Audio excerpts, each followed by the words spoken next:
que constantemente construye el conocimiento. Jean Piaget. Nació el 9 de agosto de 1896 y murió el 16 de septiembre de 1980. Piaget fue un epistemólogo y biólogo suizo, considerado el padre de la epistemología. Piaget proporcionó enorme trascendencia en el campo de la pedagogía. En su teoría sustenta el funcionamiento de la inteligencia, el conocimiento de esquemas y las etapas del desarrollo cognitivismo. Importantes contribuciones que ha realizado Piaget a la educación. Escalones mentales. Existe una serie de escalones en el desarrollo cognitivo y es importante conocer el nivel que tiene cada niño o niña para diseñar las tareas adecuadas a cada uno. Piaget se sujetó en 4 escalones para que los niños puedan aprender. Tenemos el primer escalón, que es el sensorio-motor. El primer escalón entre los 0 a 2 años, en donde la actividad del niño se centra en el desarrollo de habilidades y psicomotrices. La etapa preoperacional, según Piaget, esta va de los 2 a los 7 años. De los 2 a los 7 años. Preoperatoria, un segundo escalón en donde el nivel de maduración biológica y de hecho de haber completado una serie de esquemas sensoriomotrices y la función simbólica. Tenemos un tercer escalón que es operaciones concretas.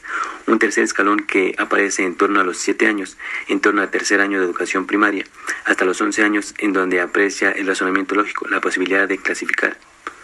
Y tenemos el cuarto y último escalón, operaciones formales. Por último, un cuarto escalón con una edad de aparición más difusa, entre los 12 y los 15 años, y caracterizada por la aparición de un razonamiento hipotético, deductivo y de mayor capacidad. Seguimos con el señor Paul Freire. Nadie educa a nadie, nadie se educa a sí mismo. Los hombres se educan entre sí con la mediación del mundo. Paulo Freire. Nació el 19 de septiembre de 1992 y murió el 2 de mayo de 1997 en São Paulo, Brasil. Paul Reich Never Freire fue un pedagogo y filósofo brasileño, destacado defensor de la pedagogía crítica, conocido por sus aportes sobre la concientización social por medio de la alfabetización de adultos y la pedagogía crítica, consistentes en aprender a leer y a escribir la realidad.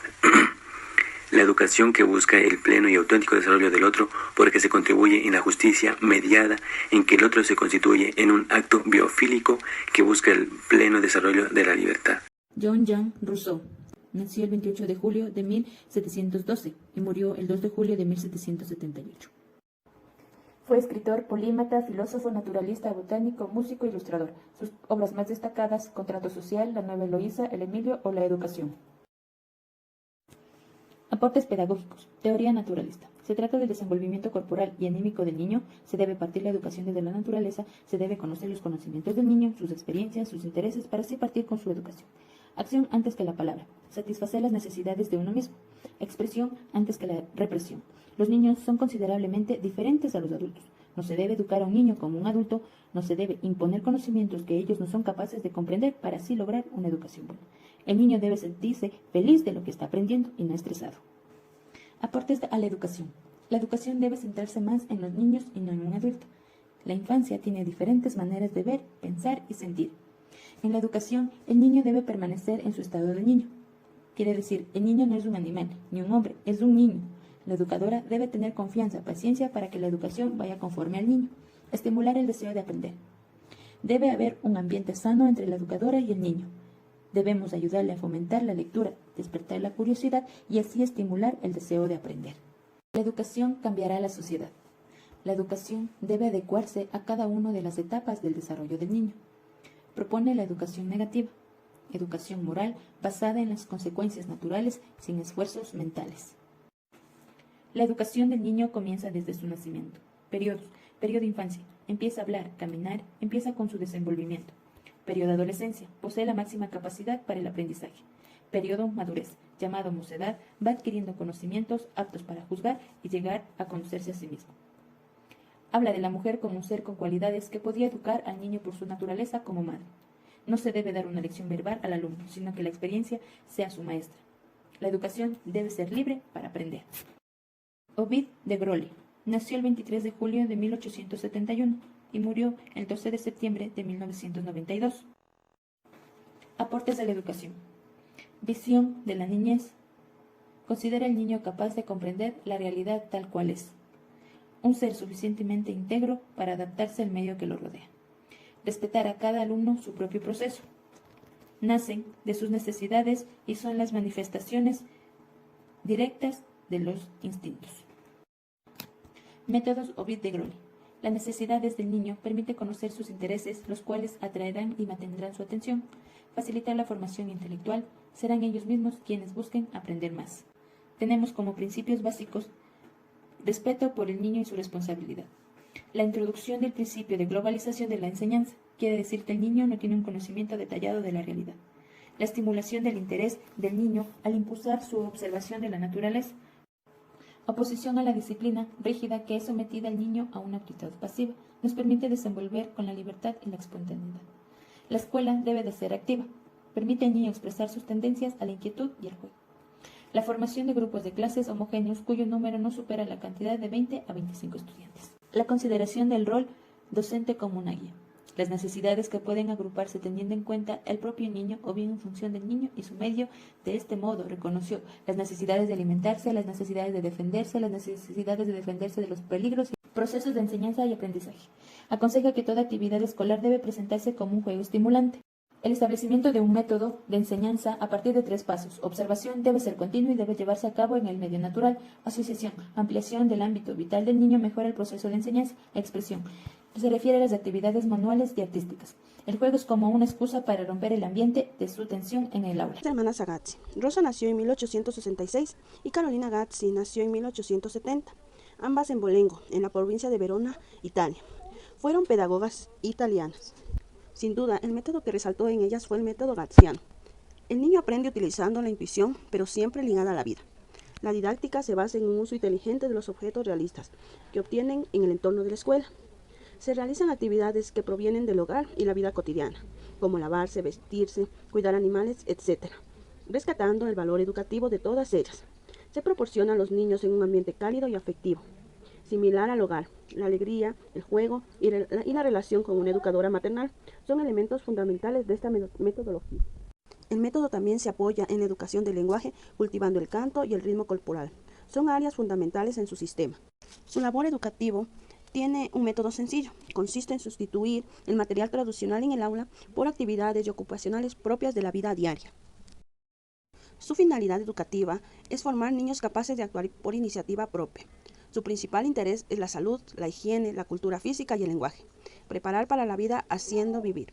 John Dewey nació en Burlington, Vermont, el 20 de octubre de 1859 y falleció en Nueva York el 1 de junio de 1952. Fue filósofo, pedagogo y psicólogo. Fue el filósofo norteamericano más importante en la primera mitad del siglo XX. Se lo conoce también por sus escritos en la educación. Dewey es considerado como el principal representante de la escuela activa o escuela progresista. La característica principal de la escuela nueva es propiciar la actividad del niño, desarrollando tanto el aspecto cognitivo y la actividad motora, con el objeto de hacer efectivo el aprendizaje. El método de proyecto elaborado por Dewey da origen a la escuela experimental, cuyo objetivo es fomentar la actividad del niño mediante acciones que articulen los estudios, partiendo de un tema, actividad e internacionales, con la lectura, escritura, matemática, geometría, historia, dibujo, etc. El método experimental de su pedagogía estaba basado en una educación que marcaba la relevancia de factores como la destreza individual, la iniciativa y el espíritu de empresa. Una frase muy conocida de Dewey es: si enseñamos a los estudiantes de hoy como enseñamos ayer, les estamos robando el mañana. Burrus Frederick Skinner nació el 20 de marzo de 1904 en Pensilvania. Inicialmente quiso ser escritor, pero tras fracasar en el intento se dedicó a estudiar psicología. Además también fue filósofo social, inventor y autor. El conductismo. Los estudios realizados por Pavlov y Watson sobre el conductismo fueron de su interés, y es así como inició los estudios sobre el condicionamiento simple con el que no estaba totalmente de acuerdo. Tras sus estudios nace la cámara operante o caja de Skinner. En sus experimentos usó ratas y palomas para poder entender la mente humana. En esta caja se generaban distintas formas de aprendizaje. A esto lo denominó condicionamiento operante. ¿Cómo se realizaba el experimento en la caja de Skinner? Se introducía una rata dentro de la misma. Esta rata debía ser privada de su comida para que su motivación por alimentarse fuera mayor. La rata experimentaba en su nuevo entorno, hasta que descubría el botón y lo presionaba. Automáticamente salía una unidad de comida. La rata motivada para conseguir más comida modificaba su conducta y aprendía rápidamente a pulsar el botón. Este es el esquema básico del condicionamiento operante. Un estímulo causa una respuesta y la respuesta tiene una consecuencia. Si la respuesta al estímulo es positiva, la consecuencia va a ser un refuerzo, lo que hará más probable que se vuelva a repetir esa respuesta. Por el contrario, si la respuesta al estímulo es negativa, la consecuencia será un castigo y la probabilidad de que vuelva a suceder disminuirá. ¿Cómo aprendemos con este modelo? Un claro ejemplo es la tarea, que viene a ser el estímulo. Hacer la tarea es la respuesta positiva y como refuerzo positivo tenemos las felicitaciones o las buenas calificaciones. Por el contrario, al no hacer la tarea vendría a ser la respuesta negativa y el castigo vendría a ser no ver la televisión. María Montessori nació el 31 de agosto de 1870 en el seno de una familia burguesa católica. Aunque su padre era muy estricto, en su familia se reconocía el derecho a la educación de la mujer. Gracias a ello fue la primera mujer médica y educadora italiana, además de filósofa, inventora, pedagoga, psiquiatra, conferenciante y matemática. Inicialmente trabajó con niños con algún tipo de discapacidad y con niños pobres de un barrio de Roma, ya que aunque estos tuvieran capacidades disminuidas, estas podían ser desarrolladas y así podrían llevar una vida digna. Luego de ver su progreso, la educadora entendió que el método podía ser aplicado con todos los niños, ya que les ayudaba en el desarrollo personal de la independencia, la libertad con límites, el respeto a la psicología natural y el desarrollo físico y social de los niños. Montessori decía que la educación está basada en un triángulo de relación entre ambiente, amor y niño. Principios básicos. La mente absorbente de los niños. La mente del niño es infinita, por lo que posee una capacidad maravillosa y única para aprender. Periodos sensibles. Esto quiere decir que los niños tienen periodos en los que pueden adquirir una habilidad con mayor facilidad. La autonomía de los niños. Ayúdame a hacerlo solo. El adulto solo interviene cuando el niño pide ayuda. Ambiente preparado. Ambiente organizado cuidadosamente para el niño, diseñado para fomentar un mejor aprendizaje y crecimiento. Rol del adulto. El rol del adulto es guiar al niño. Debe cultivar en el niño respeto, humildad y amor. Materiales. Todo el material es natural, es decir, están hechos de madera, vidrio o metal. También son autocorregibles para que los niños puedan identificar sus errores y aprender de ellos. Aportes a la educación de Federico Froebel. Para Federico Froebel, la educación comienza en la niñez. Ahí donde recalca la importancia del juego en el niño, porque a través de ello el niño se introduce en el mundo de la cultura, de la sociedad, de la creatividad y el servicio a los demás. La educación se debe dar en un ambiente de amor y libertad. Federico Froebel pensó que los padres proporcionaban la influencia educativa, porque las primeras experiencias educativas se daban dentro de la unidad de la familia. En 1837, Federico Froebel abre su primer kindergarten, palabra para referirse a un jardín lleno de pequeñas flores diferentes y valiosas, individualmente pero gloriosas en comunidad. Su programa Kindergarten estaba diseñado de modo que los niños tuvieran actividades físicas, oportunidades para usar sus sentidos, expresarse creativamente, cantar, explorar ideas y conceptos. Para él, la estética y la belleza de los objetos con que los niños interactuaban era muy importante. En estos objetos, la simetría, la armonía, el orden y los patrones de la naturaleza se vuelven tangibles y permiten realizar una serie de actividades que fomentan la creatividad y la autonomía. Federico Froebel pensaba que la gente debe ser educada para pensar por sí mismo y no depender del pensamiento de otros, que le digan qué hacer. Por eso desarrolló juguetes de a montones. También incluyó en su programa el estudio y cuidado de las plantas a través de la creación de los huertos. Federico Froebel dijo: todo lo que rodea al niño debe serle presentado de manera precisa y clara. Los principios de Federico, dijo: la educación debe favorecer el desarrollo integral del niño, dirigirse a favorecer y no a contrariar las inclinaciones naturales del niño. Reseña histórica de Lev Vygotsky, nacido en Bielorrusia en 1896, estudió en la Universidad Estatal de Moscú, se graduó en leyes, fue profesor de literatura y psicología, es el precursor de la teoría sociocultural y falleció en 1934. Entre las principales aportaciones tenemos la fundación de la teoría sociocultural, la importancia del lenguaje en la conducta humana, la zona de desarrollo próximo, real y potencial, influencia en el sistema educativo, crecimiento de la psicología del desarrollo. Él pretendía explicar el pensamiento humano en formas nuevas, se basaba principalmente en el aprendizaje sociocultural.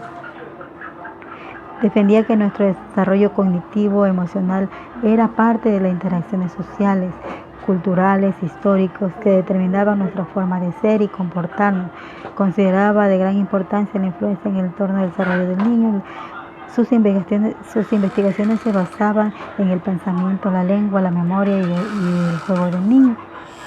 Entre la teoría sociocultural, esta teoría es un intento para evolucionar para explicar el origen de la conducta humana. Defiende que todos nosotros desarrollamos nuestra forma de ser en la infancia y que lo que más condiciona es el entorno en que crecemos. Se centra en que el niño aprende interaccionando constantemente en el desarrollo cognitivo. También la relación entre el lenguaje y el pensamiento es fundamental en cada proceso de construcción del desarrollo personal para establecer las relaciones sociales. Ayuda a que el individuo exprese sus pensamientos. También Vygotsky planteó que el proceso valórico está en permanente movimiento y ello hace compleja su educación. Por eso es que no basta entregar decálogos y repetirlos en la sala de clases, sino que es necesario ir guiando permanentemente el aprendizaje para que el niño vaya creciendo, vaya evolucionando y vaya desarrollándose personalmente y valóricamente. Gracias. Reseña histórica de Celestín Freire, nacido en Alpes en 1896 y muere en 1966. Fue uno de los innovadores en la educación del siglo XX. Fundamentalmente el proyecto fue la tipografía en las escuelas. Entre las aportaciones son: la experiencia es la posibilidad para que el niño llegue al conocimiento, la educación como proceso dinámico que cambia con el tiempo y está determinado por las condiciones sociales. Está consciente del poder transformador de la educación. La educación es una preparación para la vida social, de ahí su afán en el trabajo cooperativo como vía para transformar la sociedad. También plasmó en la escuela los principios de la educación por el trabajo de una pedagogía moderna y popular. Consideró que los aprendizajes se efectúan a partir de las propias experiencias y que la manipulación de la realidad pueden realizar los niños.